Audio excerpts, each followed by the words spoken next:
Hey there, ADB024 Aaron here in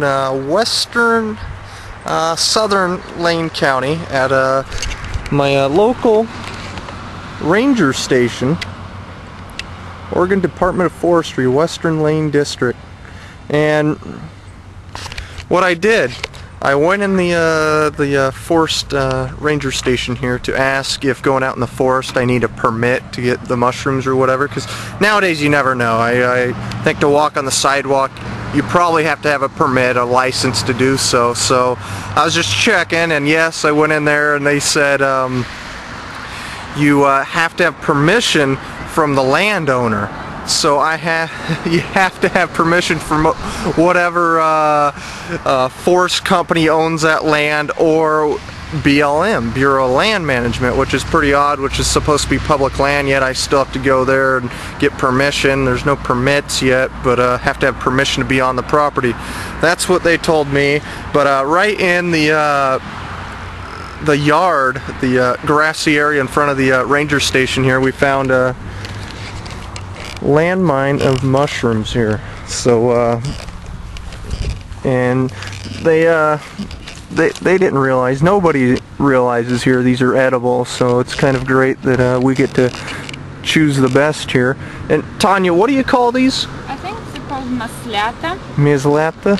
Yeah, it's in the butter one. And of course Tanya we only know the Russian name for these. I'm not sure the English or We can check it. maybe the Latin name. Alright, so just a note here, how mushrooms grow each year. It has to do with climate. It has to have specific climate, humidity and temperature.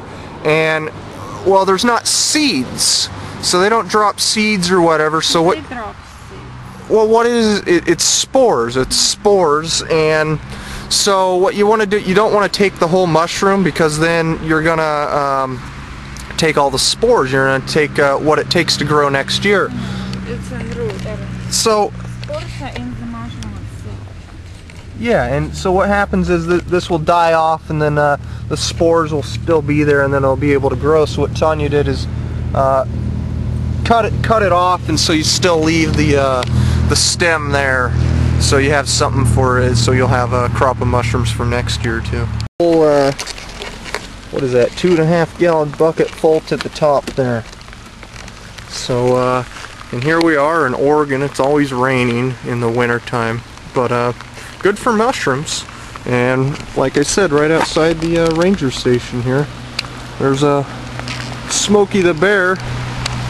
And that just reminds me, Smokey the Bear, that's a propagandist tool right there that was started in the 50s when the government wanted to I think the 50s, may have been earlier, look into that. It was about the government wanting to take over own land, and they used Smokey the Bear as a propagandist tool in the height of the Cold War. Very odd. You know, if I can't pick mushrooms on the side of the county road here, see like this mushroom here, but that one's a little old and slimy there, so you don't want that one. A little disgusting. And oh yes, these mushrooms you need to cook. Don't eat them raw. So there's you know, I'm not suggesting you do anything. You got to research stuff yourself on mushrooms. You know, there's some bad stuff you can get out there. But anyhow, I'm starting to be convinced that with the cooperation of government agencies here in the USSA,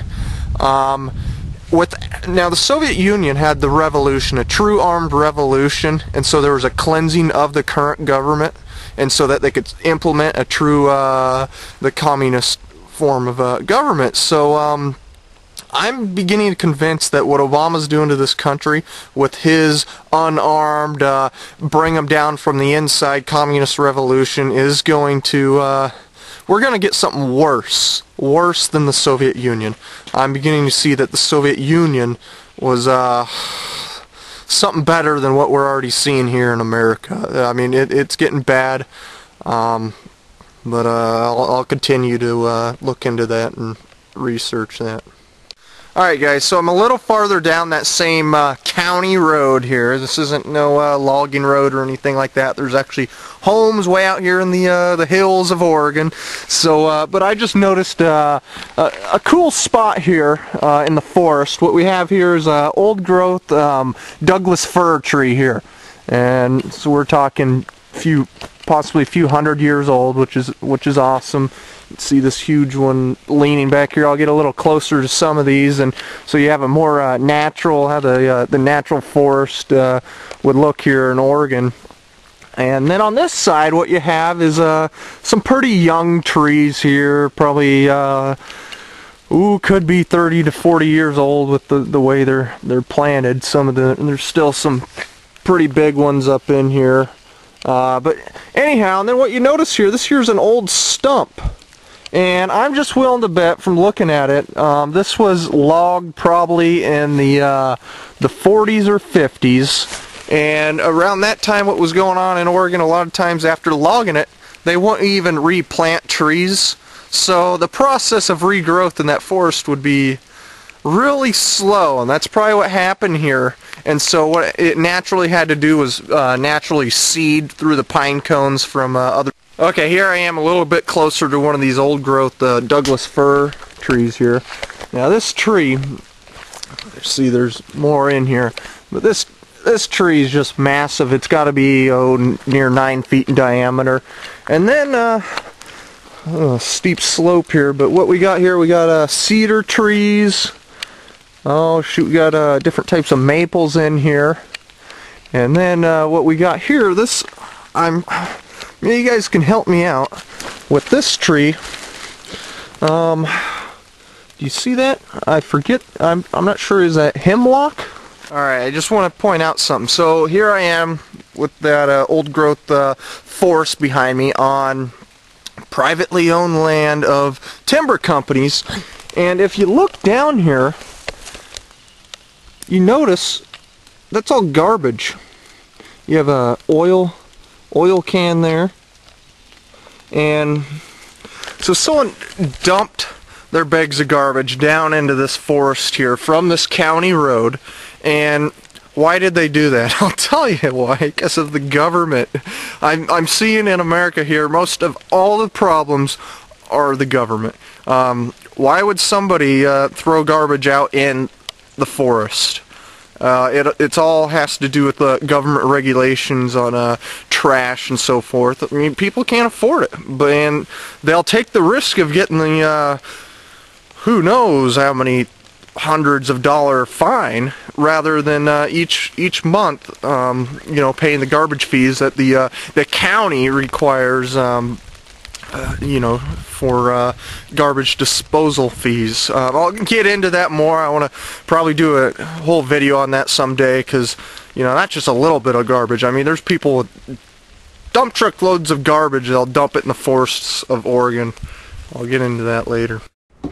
Alright, so back at the cabin here in the woods, looking at our find for the day, and as you can see, pretty big container there, about